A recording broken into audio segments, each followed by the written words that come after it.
हमने पढ़ा कि ये कैसे एक सजीव है और एक निर्जीव है, ठीक है। तो फटाफट हम एक चार्ट बनाते हैं। सर डस्टर है, डस्टर। हम लोग फटाफट एक चार्ट के माध्यम से समझते हैं कि क्या क्या गुण लिविंग के होने चाहिए और क्या क्या नॉन लिविंग के होने चाहिए, ठीक है। ठीक है, आप यहाँ देखिए,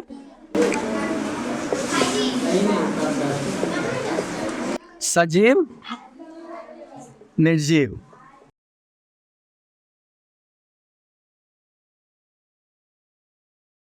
सजीव और निर्जीव, ठीक है। तो सबसे पहला बात तो आपको यही डिफाइन करना पड़ेगा कि जो सजीव है उसके पास जीवन है, उसके पास जीवन है, मीन्स इसके पास लाइफ है, ठीक है। यहाँ पे ये एब्सेंट है, इनके पास ये एब्सेंट नहीं है। दूसरी बात, जो सजीव है वे अपने तरह के संतानों की उत्पत्ति करते हैं, यानी कि जनन करते हैं। मीन्स यहाँ पे जनन, जिसको रिप्रोडक्शन बोलते हैं, वेरी गुड, ये यहाँ पे मौजूद है और यहाँ पे ये एब्सेंट है, ठीक है। इसके अलावे हमने पढ़ा कि जीवन को चलाने के लिए हमें पोषण की आवश्यकता होती है, न्यूट्रिशन की आवश्यकता होती है। तो जो सजीव है वो अपना पोषण करते हैं, वो अपना पोषण करते हैं और ये यहाँ पे नहीं करते हैं। इसके अलावे हम लोग खाना पीना खा के बढ़ते भी हैं, ग्रोथ करते हैं बेसिकली, ठीक है, वृद्धि करते हैं, लेकिन नॉन लिविंग थिंग्स वृद्धि करते हैं। सी एग्जाम्पल, आपने कभी बालू के ढेर को देखा है? उस पर आप जितना बालू डालिएगा तो क्या उसका ढेर बनता जाता है? बनता है। तो वो भी ग्रोथ करते हैं, लेकिन ये ग्रोथ एक्सटर्नल है। ग्रोथ का मतलब आप क्या समझते हैं? वृद्धि मतलब बढ़ना। किस तरह से बढ़ना, किस रूप में बढ़ना? वो वृद्धि हुआ। वेरी गुड, बैठिए आप। इनका कहने का मतलब है कि ग्रोथ का मतलब increase in height, increase in height, इसको लेस ग्रोथ, ठीक है। तो आप क्या एक ऐसे व्यक्ति को देखे हैं जिसका हाइट नहीं बढ़ता है, वो नाटा ही रहता है? हाँ, देखे हैं क्या आप? तो क्या आप उसको बोलिएगा कि उसके अंदर में ग्रोथ हो रहा है? हो रहा है, उसके अंदर में ग्रोथ हो रहा है। ग्रोथ का मतलब ये कभी मत समझिए कि हाइट का खाली बढ़ना, ठीक है। ग्रोथ का मतलब हो गया ओवरऑल डेवलपमेंट, ओवरऑल डेवलपमेंट। आप शारीरिक रूप से बढ़ रहे हैं, आप मानसिक रूप से बढ़ रहे हैं, आप सामाजिक रूप से बढ़ रहे हैं, इसको बोला जाता है ग्रोथ। नॉन लिविंग के अंदर में फिजिकल ग्रोथ तो हो सकता है, लेकिन ये दोनों ग्रोथ एब्सेंट है, ये दोनों ग्रोथ एब्सेंट है। इसीलिए जो ग्रोथ है वो सजीव का गुण है, लेकिन ये डिफाइनेबल गुण नहीं है, ये उसको पूरी रूप से व्यक्त नहीं करता है, क्योंकि ये तो नॉन लिविंग में भी पाया जाता है, ये नॉन लिविंग में भी पाया जाता है, तो ये पूरी रूप से व्यक्त नहीं करता है, लेकिन ये एक गुण है, लेकिन ये एक गुण है। तो ठीक है, हम लेते हैं एग्जाम्पल वृद्धि का। इसके अलावे यहाँ पे भी प्रेजेंट है, यहाँ भी प्रेजेंट है, ठीक है, बट यहाँ पे ओनली फिजिकल, बट यहाँ पे ये तीनों ग्रोथ यहाँ पे होता है। इसके अलावे किसी ने बोला कि स्वस्थ पर्यावरण में रहना पड़ता है, आपने बताया था। हम लोग स्वस्थ पर्यावरण में रहने के अलावे पर्यावरण से इंटरेक्ट करते हैं। जैसे कि अभी हवा चलेगी तो आपको एक सेंसेशन फील होगा, आपको महसूस होगा कि हवा चल रही है, और तो आप हवा को देखिएगा नहीं, इट्स इनविजिबल, ठीक है, वो अदृश्य है, लेकिन आपको उसको फील होगा। गर्मी आएगा, आप बॉडी से पसीना छोड़िएगा, ठीक है। इसके अलावा आपको बुखार आता है, ठीक है। इसके अलावा अगर कहीं बाहर पे ज़्यादा साउंड हो रहा है तो आपको डिस्टर्ब फील करते हैं, ठीक है। मतलब आप पर्यावरण से इंटरेक्ट कर रहे हैं, ये चीज़ नॉन लिविंग ऑब्जेक्ट नहीं करते हैं, ये चीज़ नॉन लिविंग ऑब्जेक्ट नहीं करते हैं, ठीक है। तो एक ये गुण हो गया कि पर्यावरण के साथ जुड़ना, ठीक है। पर्यावरण के साथ जुड़ना।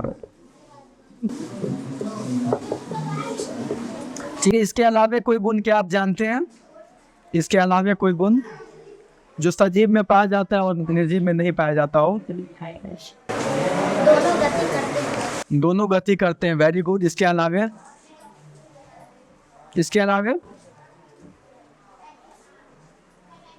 ये क्लास 10 आपके एनसीईआरटी तो आप लोग पढ़े नहीं होंगे। बिहार बोर्ड ये भारतीय वन का बुक चलता है। एनसीईआरटी के ये 5वां अध्याय है, 5th चैप्टर है। ठीक है, और इसके अंदर में जैव प्रक्रम के बारे में दिया गया है, और जैव प्रक्रम के अंदर में दिया गया है कि क्या एक लिविंग और नॉन लिविंग के अंदर में क्या अंतर है वो बताने के लिए। ठीक है, वो इसीलिए मैं ये डिस्कस कर रहा हूँ। इस सब के अलावा एक लिविंग ऑर्गेनिज्म के अंदर में कोशिकाएं पाई जाती है। क्या आप जानते हैं कोशिका के बारे में? क्या होता है कोशिका? क्या होता है कोशिका? कोशिका क्या होती है? कोशिका शरीर की सबसे छोटी इकाई होता है। Very good. Any another answer? जीवन की संरचनात्मक एवं क्रियात्मक इकाई को हम कोशिका कहते हैं। Very good. आपका भी आंसर सही है, आपका भी आंसर सही है। दोनों का आंसर बहुत अच्छा है। क्या संरचनात्मक और क्या बोले आप? फिर से बोलिए। हाँ, क्रियात्मक एवं संरचनात्मक। क्या आप इसका मतलब जानते हैं? क्या होता है? संरचना, इनका मतलब आकार।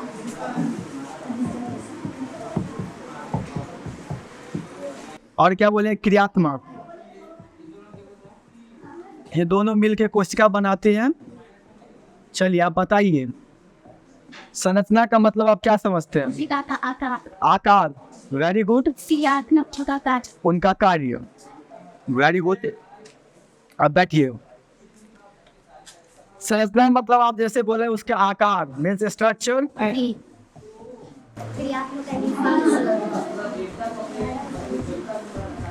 क्रियात्मक मीन्स फंक्शनल। क्रियात्मक। आप हमको अब एक बात बताइए कि संरचना और क्रिया ये दो चीज हो गया, इसका दोनों का मतलब हम समझ गए। ठीक है, हमें वो शरीर मिला हुआ है। क्या हम सब एक जैसे हैं? क्या आप और ये दोनों अलग है? कैसे आप बताइएगा कि अलग है? किस तरह आप बताइए कि अलग है? दोनों खाना खाते हैं, दोनों सोते हैं, दोनों उत्सर्जन करते हैं, दोनों गति करते हैं। इसके अलावा आप दोनों में क्या अंतर है? आप लोग खड़ा हो सकते हैं क्या? इसके अलावा आप लोगों में क्या अंतर है? कद का, हाइट। ओके। विचार अलग है। ओके। मानसिक स्वभाव भी अलग है। मतलब आप मानसिक रूप से अच्छे हैं और ये खराब है।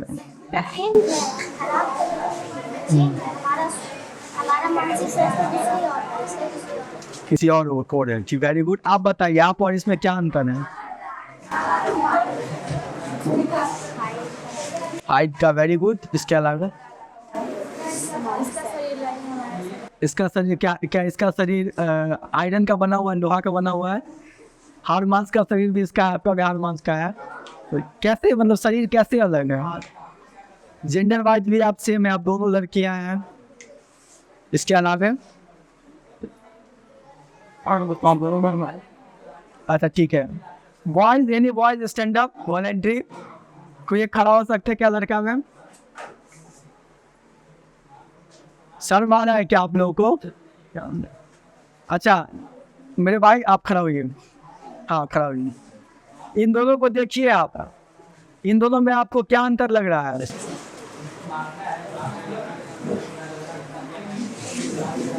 अब बोलिए क्या अंतर लग रहा है आपको?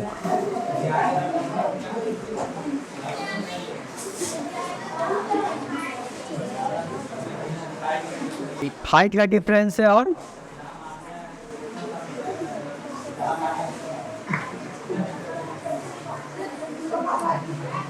आप बताइएगा अंतर। खड़ा होइए, दोनों को देख के बताइए क्या अंतर है। उसका हाइट ज़्यादा है, उसका height। और उसके अलावा दोनों का चेहरा क्या एक जैसा है? तो सबसे बड़ा तो अलग यही है, दोनों का शरीर का कोशिका है।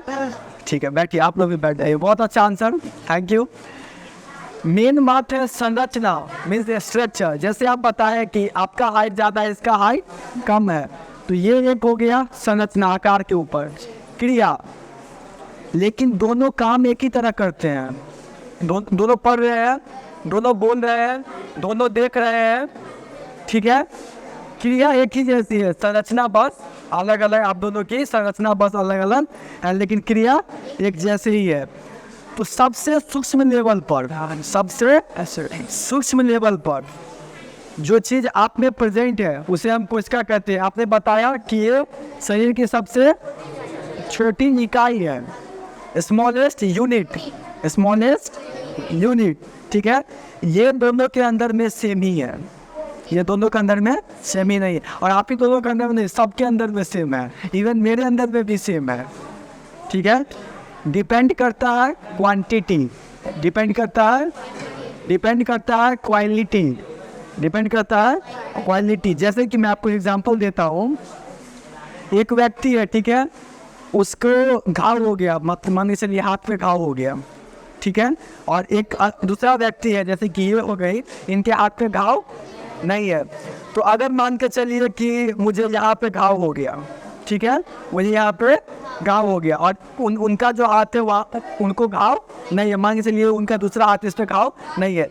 तो यहाँ की सेल जो है वो अच्छे से काम कर रही है, देखिए स्वस्थ है, और यहाँ पे नहीं कर रही है। जबकि दोनों जगह एक ही तरह के सेल प्रेजेंट है, दोनों जगह एक ही तरह के कोशिका और सेल प्रेजेंट है, लेकिन काम यहाँ पर अच्छे से नहीं कर रहे क्योंकि ये खराब हो गए हैं। प्रेजेंट दोनों सेम नंबर में प्रेजेंट है, सेम नंबर में प्रेजेंट है। तो क्वांटिटी के साथ साथ क्वालिटी भी मैटर करता है। क्या समझ रहे हैं मेरी बातों को? कि अगर वो स्वस्थ है तब एक ही तरह काम करेगा, अगर स्वस्थ नहीं है तो एक तरह से काम नहीं करेगा। तो जो हम लोग के शरीर में सबसे सूक्ष्म लेवल में प्रेजेंट है उसको हम कोशिका बोलते हैं, उसको हम कोशिका बोलते हैं। क्या आप कोशिका को अपने नंगे आंखों, खुली आंखों से देख सकते हैं? उसको देखने के लिए किस चीज़ की आवश्यकता होती है? क्या आपने कभी माइक्रोस्कोप देखा है? कैसा होता है? किसी ने माइक्रोस्कोप देखा है? कैसा होता है? उसमें बड़े दूरबीन होते हैं देखने के लिए, नीचे स्लाइड होते हैं, उसमें हम लोग सैंपल डालते हैं और फिर उसको जूम करके हम लोग कंसंट्रेट उसको देखते हैं, ठीक है। तो जीवित कोशिका को हम लोग नंगी आंखों से क्यों नहीं देख सकते हैं? बहुत क्या आपको उसके साइज के बारे में पता है? -9 और -19 मिलीमीटर, ठीक है, और सॉरी माइक्रोमीटर। सो इतनी छोटी है जिसे हम अपने नंगी आंखों से देख नहीं सकती है। और सबसे अच्छी बात, सबसे जागरूकता वाली बात यह है कि इतनी छोटी सी कोशिकाएं आपको हंसाती है, आपको बुलाती है, समझ रहे, आपको देखने में हेल्प करती है। इतनी छोटी सी कोशिका है। आप जब जन्म लिए थे तो आपके पास मात्र एक छोटी सी सेल के रूप में आप आए हैं। अभी आपका शरीर इतना बड़ा है, कैसे? क्योंकि आपने ग्रोथ किया है, आपने भोजन खाया है, उससे आपने जैव प्रक्रम किया है, जिसके कारण आपका शरीर इतना बड़ा हुआ है। ठीक, नो प्रॉब्लम, बैठ जाइए। तो हम पढ़ रहे थे सजीव निर्जीव के बारे में। सजीव में कोशिकाएं भी पाई जाती है, लेकिन नॉन लिविंग में नहीं पाई जाती। तो बेसिकली ये कुछ कैरेक्टरिस्टिक्स है, जैसे कि सजीव में, बोलिए सजीव में, निर्जीव में, सजीव में, निर्जीव में, सजीव में, निर्जीव में, सजीव में, निर्जीव में, सजीव में, इसमें, सजीव में, इसमें। ये हो गया लिविंग और नॉन लिविंग के बीच का डिफरेंस, अंतर। समझ में आ गया? कोई क्वेश्चन आपके मन में है क्या? कुछ पूछना चाहते हैं? आप बेझिझक पूछ सकते हैं, कुछ भी। मुझे आंसर करना बहुत अच्छा लगता है, मुझे आंसर्स करना बहुत अच्छा लगता है। पूछ सकते हैं कुछ भी जो आपका मन में, अगर पूछिए, नहीं तो मैं आगे बढ़े क्या। आपके पास अगर सवाल है आप मुझे कभी भी रोक सकते हैं, ठीक है। चलिए।